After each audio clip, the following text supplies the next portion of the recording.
오늘 부활주일에 우리에게 주시는 하나님의 말씀은 신약성경 베드로전서 1장 3절에서 7절까지의 말씀입니다. 신약성경 377페이지 377페이지 베드로전서 1장 3절에서 7절까지의 말씀, 제가 한 절, 여러분 한 절 교독하겠습니다. 우리 주 예수 그리스도의 아버지 하나님을 찬송하리로다.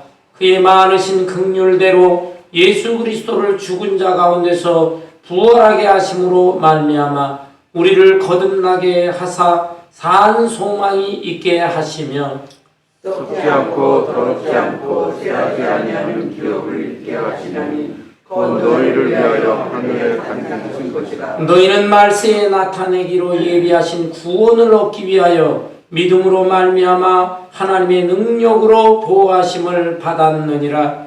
그러므로 너희가 이제 여러 가지 시험을 인하여 상상하게 하셨으나 오히려 그의 기도하는 7절 다 같이 너희 믿음의 확실함은 불로 연단하여도 없어질 금보다 더 귀하여 예수 그리스도께서 나타나실 때에 칭찬과 영광과 존귀를 얻게 할 것이니라. 아멘. 아멘. 여러분, 오늘 기쁘고 또 뜻이 있는 부활주일입니다. 따라서 인사하겠습니다. 여러분 앞뒤에 있는 분들, 좌우에 있는 분들 서로 보시면서 해피 이스터, 해피 이스터, 부활을 축하합니다. 부활 축하합니다. 여러분, 사람이 죽었다가 다시 살아날 수 있다고 생각합니까? 죽은 사람이 다시 살아난다고 믿습니까? 성경에 보면 그런 사람들이 있기는 있었습니다. 구약시대에 엘리야 선지자가 당시에 사르밧 과부의 아들이 죽었는데 하나님의 능력으로 이 죽은 아들을 살려주었습니다. 또한 엘리야 선지자의 제자인 엘리사 선지자도 수넴 여인의 아들이 죽었거든요. 그런데 그 죽은 아들을 또한 하나님의 능력으로 다시 살려주었습니다. 신약시대에는 예수님께서 죽었던 사람들 몇 명을 살려주신 기록이 있습니다. 회당장 야이로의 딸 12살 어린 소녀인데 예수님이 살려주셨어요. 달리다 굼, 소녀야 일어나라. 그러니까 죽었던 아이가 다시 살아 일어나게 되었습니다. 뿐만 아니라 이 소녀보다 조금 나이가 더 먹은 청년을 살려주시기도 했습니다. 나인성 과부의 아들이 죽어서 관에 집어넣고 공동묘지로 향하는데 예수님께서 그 장례 행렬을 막으셨어요. 그리고 그 과부의 슬퍼하는 그 눈물을 불쌍히 여기셔서 관에다가 손을 얹으시고 청년아 일어나라 라고 하니까 놀랍게도 이 죽은 청년이 다시 살아나게 되었습니다. 그리고 이 청년보다 나이가 조금 더 많은 나사로, 마리아 마르다의 오라버니 나사로가 죽었잖아요. 죽은 지 나흘이 되어서 이미 무덤의 장례까지 치렀습니다. 그런데 예수님께서 그 무덤에 가셔서 나사로야 나오너라 하니까 죽었던 이 나사로가 무덤 밖으로 걸어 나왔습니다. 어린아이, 청년, 장년, 예수님은 골고루 연령대에 따라서도 다 살려주셨다라고 하는 것입니다. 그런데 여러분, 이러한 사람들은 죽었다가 살아났지만 언젠가 때가 되어서 다시 죽었습니다. 사람이 한 번 죽는 것도 어려운데 두 번씩이나 죽었으니 이 사람이 정말 이 사람들이 복받은 사람들인가? 고생 많이 했네. 이런 생각을 하기도 합니다. 이에 비해서 우리 예수님의 부활은 그들의 죽었다 살아난 것과는 전혀 다른 것입니다. 예수님이 십자가에 못 박혀 죽으셨다가 3일 만에 다시 살아나셨어요. 그리고는 다시는 죽지 않으셨습니다. 아멘. 오늘도 살아계신 예수님, 하나님의 우편에 계시고 육신의 몸을 가진 예수님은 하나님 우편에 앉아 계시지만 그러나 시공을 초월해서 우리 예수님은 영으로 보혜사 성령으로 우리 믿는 사람의 마음속에 내주해 계시는 것입니다. 아멘. 오늘의 본문 말씀은 예수님이 십자가에 죽으셨다가 부활 승천하신 후 약 30년 정도 되었을 때 베드로 사도가 당시의 사람들을 위로하고 격려하기 위해서 쓴 편지의 내용입니다. AD 64년 5년 이때에 당시에 로마 황제가 네로 황제였어요. 유명한 네로 황제. 이 네로는 황제이지만 감성적으로 굉장히 풍부한 사람이었습니다. 그래서 시 같은 거 쓰기를 좋아하는데 어느 날 시상이 떠오르질 않는 거예요. 그냥 속이 답답하고 괴롭습니다. 그리하여 무슨 생각을 하냐면 아주 미친 생각을 합니다.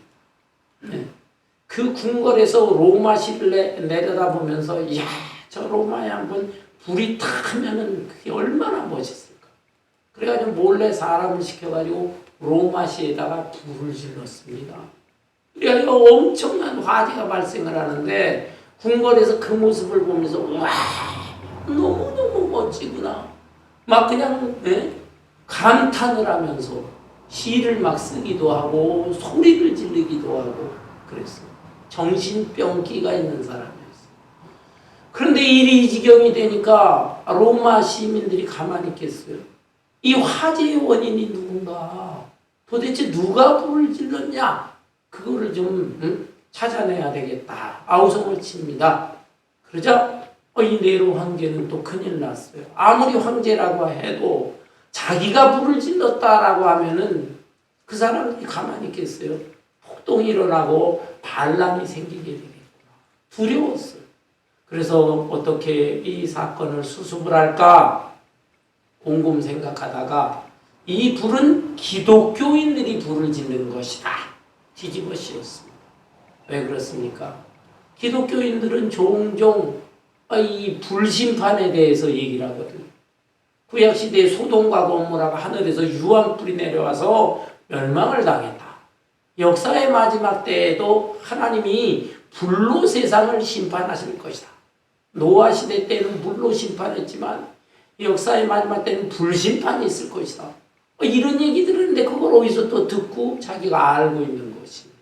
그래서 이걸 어떻게 할까? 기독교인들이 불을 지른 것이다. 뒤집어 씌웠어. 그로 인하여 어마어마하게 기독교인 크리스찬들이 핍박과 박해를 받게 된 것입니다. 그들은 붙잡혀서 불에 태워져 죽는 화형에 처해지고 또 목매달아 죽는 교수형에 처해지고 목을 칼로 잘라 죽이는 참수형에 처해졌습니다. 예수님처럼 십자가에 매달려 죽기도 하고 또 맹수의 밥이 되기도 했습니다. 맹수의 밥이 돼 죽는 그 모습, 그건 너무너무 끔찍합니다. 어떤 기록에 의하면 원형 경기장에 기독교인들을 풀어놓는데 기독교인들 그냥 풀어놓는 게 아니라 짐승의 가죽을 뒤집어 쓰게 합니다.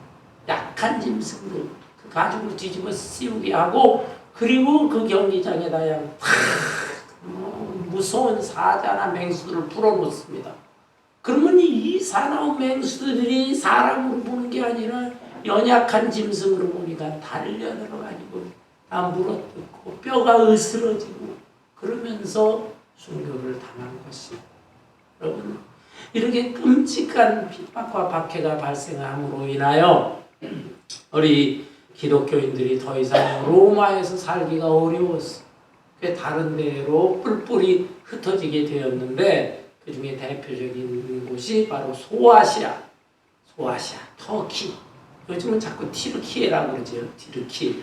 이쪽으로 다 흩어져 가지고 거기에서 은밀하게 신앙생활하는 것입니다. 또 기독교인들끼리는 자기들끼리 비밀 연락책을 통해 가지고 몰래 숨어서 공동체 예배를 드리기도 했습니다. 이런 상황 속에서 당시 최고의 영적 지도자였던 베드로가 안타까웠어요. 그리고 이렇게 함으로 인해서 자꾸 신앙이 약해지고 오히려 신앙을 버리는 사람들도 생겨나게 되니까 그들을 격려하고 그들을 독려하기 위해서 이 베드로 전서를 쓰게 되었던 것입니다. 오늘 본문 말씀에 보면 특별히 베드로는 산소망을 강조하고 있습니다. 산소망 3절에 보니까 우리 주 예수 그리스도의 아버지 하나님을 찬송하리로다. 그의 많으신 긍휼대로 예수 그리스도를 죽은 자 가운데서 부활하게 하심으로 말미암아 우리를 거듭나게 하사 산소망이 있게 하시며 산소망 living hope라고 하는 말 이게 도대체 무엇일까요? 산소망은 무엇이며 또 산소망을 가진 사람은 이 땅에서 어떻게 살아야 할 것인가 그것을 베드로 사도는 가르쳐주고 있습니다. 먼저 산소망이라고 하는 것은 영적으로 거듭난 사람이 부활의 소망을 가지고 살아가는 것을 의미합니다. 여러분, 사람이 이 세상에 태어날 때 육신의 몸을 가지고 태어납니다. 육신 속에 영혼이 있는 것입니다. 정신, 생각들이 있습니다. 이것으로 열심히 공부도 하고 기술도 배우고 그러면서 세상의 가치관을 가지고 한평생을 살아가는 것입니다. 사람에 따라서 열심히 공부도 하고 또 노력도 하고 일도 하고 하면 이 땅에서 아주 잘 살 수가 있어요. 그리고 또 부귀영화를 누리고 높은 권세를 가질 수도 있습니다.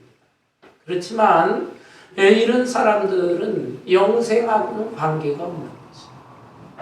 영생을 위해서는 우리가 우리의 육신 속에 있는 우리의 정신, 영혼 그것이 거듭나야 되는 거예요. 거듭나지 않고 그냥 세상의 지식과 재능과 기술과 이런 거 아무리 발달시켜봐야 영생하고는 관계가 없어요. 그래서 우리 영혼이 거듭나야 된다. 거듭난다는 것은 본 어게인, 다시 태어난다는 거예요. 어떻게 영혼이 다시 태어날 수 있을까요? 그것은 하나님의 아들이신 예수 그리스도를 내 영혼의 구원자로 모셔야 되는 거예요. 요한복음 1장 12절에 보면 영접하는 자, 곧 그 이름을 믿는 자들에게는 하나님의 자녀가 되는 권세를 주신다. 말씀했어요. 우리는 우리의 신분이 죄성으로 인하여 마귀의 자식, 마귀의 노예였지만 예수 그리스도를 내 영혼의 구주로 모시고 예수님과 영적으로 교제를 하면서 살아가게 될 때 그 신분이 거듭나서 하나님의 자녀가 되어지는 것입니다. 여러분, 이렇게 해서 영적으로 거듭난 사람으로 한 세상을 살아가게 되는데 우리가 그것으로 만족하는 것이 아니라 완전한 그 부활을 바라봐야 되는 것입니다. 영적으로 거듭났다고 하는 것은 그것도 부활은 부활이에요. 왜? 이 영적으로 마귀의 자식이요 영적으로 죽어있던 상태거든요.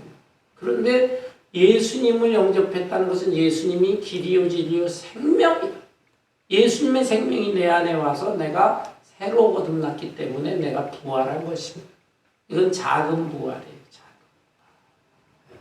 그런데 보다 완전한 부활을 할 때는 영원한 세계에서 부활하는 것. 곧 예수 그리스도가 이 땅에 재림을 하시면 죽어있던 성도들이 부활합니다. 근데 죽어있던 성도들은 그 영혼이 이미 주님 품 안에 안겨있는 것이고 육신은 이 땅에서 흙이 되고 먼지가 되는데 주님 재림과 더불어서 하늘에 있는 그 영혼과 이 땅에 흙이 되고 먼지가 된 것이 결합이 되면서 신비로운 몸으로 부활합니다. 몸도 부활합니다.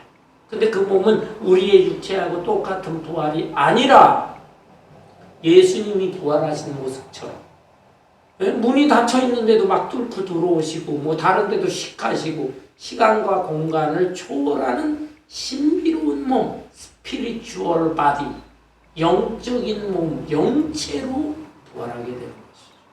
그리고 예수님이 재림하실 때까지 우리가 살아있다고 한다면 우리의 이 육신도 살아있는 육신이 갑자기 호련히 변화되고 우리의 영혼도 완전해지면서 완전한 부활체의 모습으로 바뀌게 되는 것입니다. 우리는 이미 영적으로 거듭난 사람이지만 그 완전한 부활, 그날이 있다.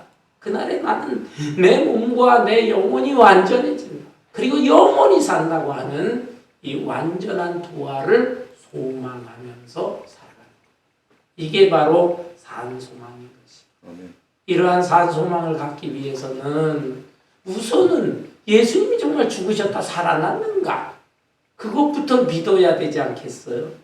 근데 예수님의 죽으신 거 살아나신 그걸 못 믿는 사람들이 많아요. 심지어 교회는 다닌다니까요. 십자가에 달려 죽으셨다. 그거는 믿겠다는 것입니다. 그건 일반 서적에도 뭐 다 나오니까. 그건 믿는데 죽었던 예수가 다시 살아났다. 그것은 좀 믿기가 곤란하다는 거예요. 왜 못 믿느냐? 너무 합리적으로 생각을 합니다. 첫 번째 기절설을 주장합니다. 기절설. 예수가 십자가에 달려서 물과 피를 완전히 쏟았는데 죽은 건 아니다. 기절을 해 있다가 동굴 무덤에 들어갔는데 거기가 아주 시원하니까 그때 동굴 무덤 속에서 정신 차려서 깨어났다는 것이 그럴 법하지요. 그러나 그것도 이치에 맞지 않습니다.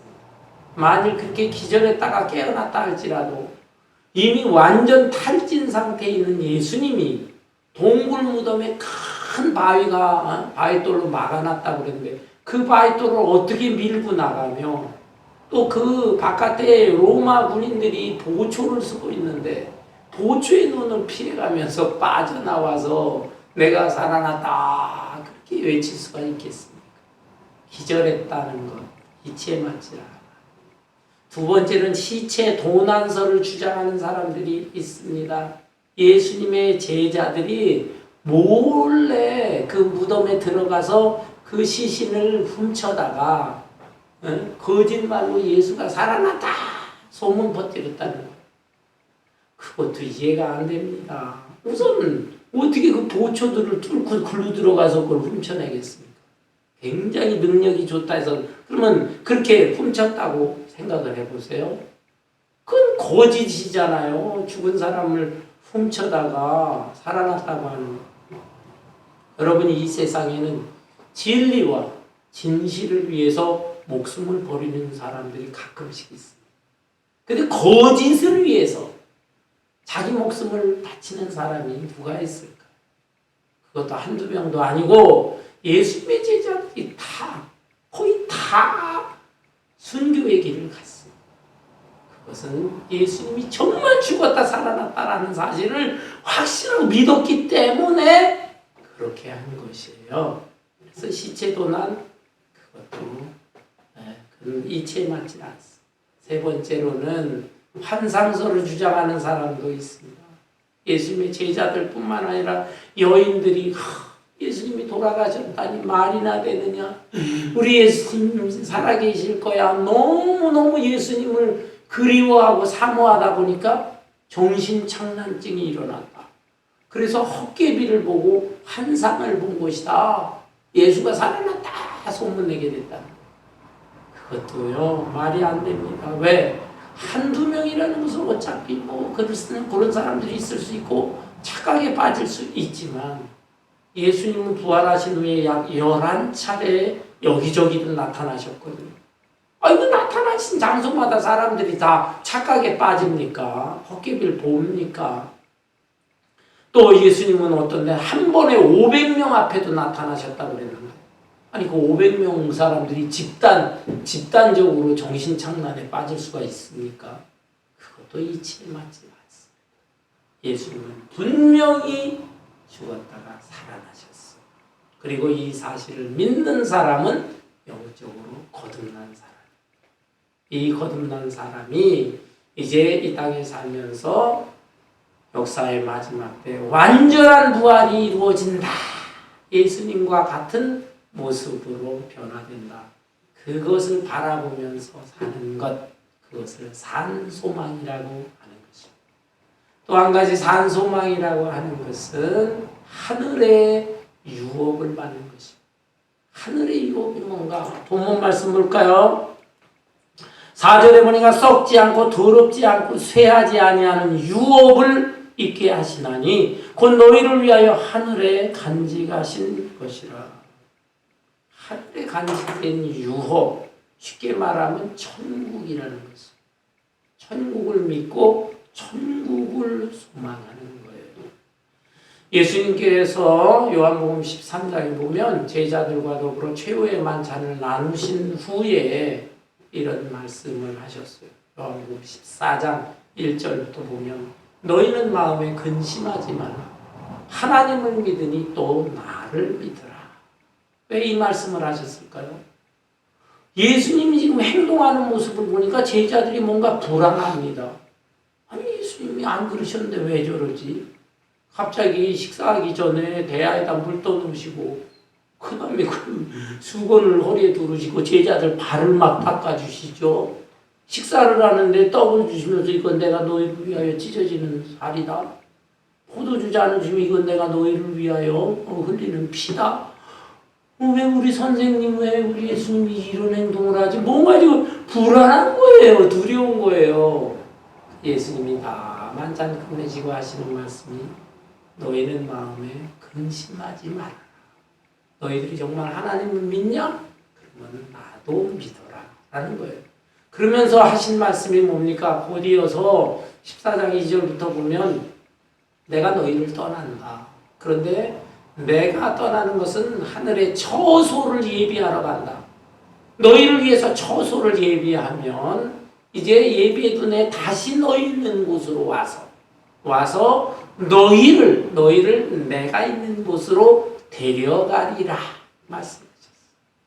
그러니까 우리 부활하신 예수님이 이제 하늘에 올라가셔서 우리를 위하여 천국의 자리들을 마련해 놓으신, 천국의 방들을 다 마련해 놓으시는 거예요. 그걸 다 예배해 놓으시고는 그 다음에 주님이 다시 이 땅에 재림하실 때 우리를 데려서 그곳으로 인도하리라 라고 하는 이 놀라운 약속의 말씀인 것입니다.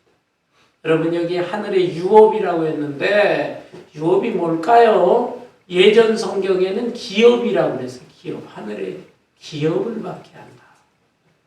여러분 기업하면은 뭐가 생각납니까? 기업이라고 하면 삼성, 현대, 뭐 여기 미국의 마이크로소프트나 애플 회사 그런 게 딱 생각나잖아요. 엄청나게 큰 기업이요, 큰 회사입니다. 와, 그런 기업의 회장들은 얼마나 좋을까?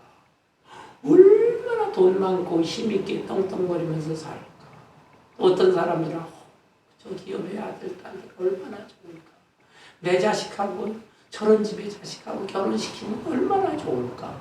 그런 생각을 할지 모릅니다. 그러나 여러분, 세상의 기업이라고 하는 것은 그게 대단한 것 같지만 거기에도 한계가 있는 거예요. 여기 본문에 보니까 썩지 않고 더럽지 않고 쇠하지 아니하는 유업, 이러한 기업을 있게 하신다 그랬는데 세상의 기업이라고 하면서 아무리 대단한 것 같아도 썩어지게 돼 있어요. 더러워지게 돼 있어요.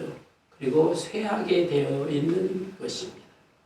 이 어마어마한 기업들을 운영하기 위해서 힘있는 정치가들에게 뒤로다가 뇌물을 주기도 하고, 그러다가도 안 될 때에는 부도가 나가지고 그 엄청난 기업들이 무너지기도 합니다. 썩어지고 더러워지고 쇠하면서 사그라질 수가 있는 거예요. 이에 비해서 우리 주님께서 예비하신 유업, 그 기업은 무엇이냐?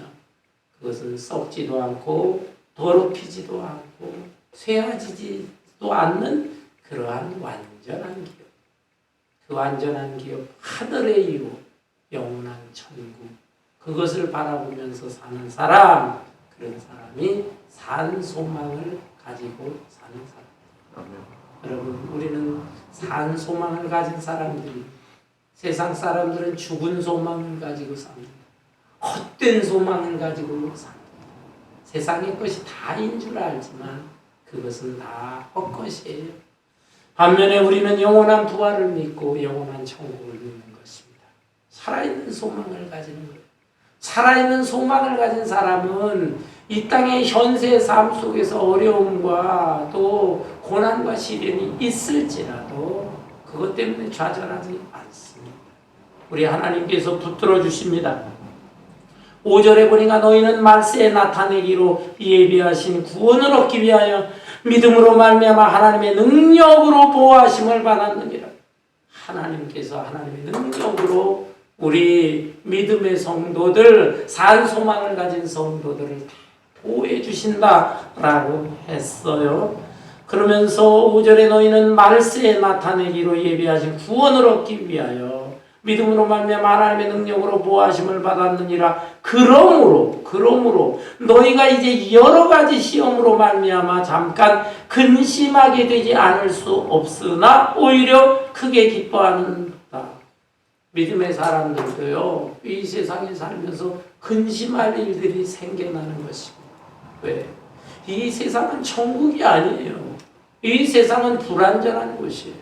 태초에 아담과 하와가 죄를 범함으로 말미암아 이 세상에 가시와 엉겅퀴가 돋아났다 그랬어요. 가시와 엉겅퀴가 돋아났다는 것은 이 자연 자체가 신음하고 고통을 받게 돼요. 인간들이 막 못된 짓을 하고 자고 뭐 산에 올라가서 그냥 나무를 캐고 산사태가 일어나잖아요. 뭐 자동차 공장에 매연가스 대기오염이 돼요. 뭐 공장 폐수 쓰레기 아무데나 던지고 그래 강과 바다가 다 오염돼요. 그게 가시와 엉겅퀴. 그런데 여기에 또 다른 의미는 가시와 엉겅퀴라는 것은 사람과 사람과의 인간관계 속에도 여기에 미움의 가시, 질투의 엉겅퀴 이런 것들이 막 서로 그냥 겉으로 안 그렇지만 속마음에 이런 것들이 있고 그러면서 그냥 뭐 머리 쓰고 곤보술술을 하고 그러면서 다툼과 분쟁이 있는 이런 세상. 가시와 엉겅퀴가 도단한 이런 세상이다. 이런 세상에 살아가지만 그래서 우리 믿음의 사람들도 시련과 고난을 당할 수 있어요. 그렇지만 그거는 잠시 잠깐이다. 잠깐 근심하게 되는 것이다. 여러 가지 시험으로 말미암아 잠깐 근심한다. 여러 가지 시험, 여러 가지 종류의 시험을 말합니다. 그렇죠. 우리가 인생사에 살다 보면은 예상치도 못한 무서운 질병에 걸리고 또한 경제적인 어려움을 겪고 또 자식들이 또 나가가지고 자식이 이제 독립된 생명체예요. 돌아다니고 어린애인데 학교에 갔다가 애들하고 싸워가지고 뭐 여기저기 코피 입술이 다 찢어지고 그 다음에 또 누구의 유혹을 받아 다 마약을 먹고 잘못되게 되고 아이고 주여 왜 우리 집안에 이런 일이 있습니까? 이게 다 시험이에요. 시험. 그 시험 때문에 근심하게 돼요. 근데 잠깐 근심이다 라고 말씀하셨어요. 그거를 잘 산소망을 가지고 이겨나가고 극복해 나가야 되는 것입니다. 본문 7절에 보니까 너희 믿음의 확실함은 불로 연단하여도 없어질 금보다 더 귀하여 예수 그리스도께서 나타내실 때에 칭찬과 영광과 존귀를 얻게 할 것이니라. 땅에서 시련과 환난 당하는데 마귀가 주는 시험도 있고 또 하나님이 시험 주시는 경우도 있긴 있어요. 그게 나쁜 게 아니에요. 마귀가 주는 시험이든 하나님이 주시는 시련이든 간에 그것을 갖다 믿음과 산소망을 가지고 극복을 하면 우리에게 큰 유익이 되는 것입니다. 금보다도 더 귀한 믿음의 사람이 된다. 여러분 금을 생각해 보세요. 이 금이 어떻게 반짝이고 빛나는 그 순금이 될 수 있습니까? 처음에 금을 캘 때에는 원석이 있잖아요. 원석에 이 돌덩어리인데 그 속에 순금은 한 5%도 안 섞여있네요. 나머지 95%는 다른 이물질 그냥 그런 게 섞여있는 돌덩어리. 근데 그걸 갖다가 순금을 뽑기 위해서는 망치고 다 깨야 됩니다. 일반 돌덩어리, 쓸데없는 거, 무가치한 것들 다 깨버리고, 그리고 그것도 남아있는 걸 가지고 어디다 집어넣습니까? 용광로 속에 집어넣자. 그 뜨거운 물에 녹게 되면 온도 차이에 따라서 숨구면 숨금대로 나오고 이물질은 이물질대로 빠져나가게 되는 것이 망치로 두드려 맞아야 되고 뜨거운 용광로 불을 거쳐야만 숨금이 되듯이 우리도 우리의 믿음이 진짜 믿음, 하나님께서 원하시고 기뻐하시는 그 아름다운 정금 같은 신앙, 보석 같은 믿음의 사람이 되기 위해서는 때때로 시련과 환난을 주신다. 그걸 원망 불평할까 아닙니다. 산 소망을 가지고 잘 극복을 하면 우리는 이런 위대한 신앙인 사람이 될 수가 있는 거예요. 네. 베드로 사도 당시에 그 1세기에 그 로마 황제로부터 엄청난 환난과 핍박을 당하고 그랬지만 그들은 이 베드로 사도의 말씀을 통해서 산소망을 가지면서 위로와 힘을 얻었던 것입니다. 그로부터 약 250년 정도 그들은 여기 본문 말씀 앞에 1절 같은 데 보면 여러 지역이 나오는데 갑바도기아라는 곳이 갑바도기아 터키에 있는 곳인데 저도 그 터키에 가보지 못했어요. 우리 찰스 목사님 터키 그때 여행 한번 가셨다고 그러는데 저도 그 터키 여행을 했다가 쿠데타가 일어나가지고 못 갔는데 언제 꼭 가고 싶다. 여러 곳이 있는데 그 중에 갑바도기아 같은 데는 뭐 수백 그냥 어떤 수천의 그 바위돌이 있고 그 바위돌을 파가지고 그 밑에 동굴들을 만들어놨어요.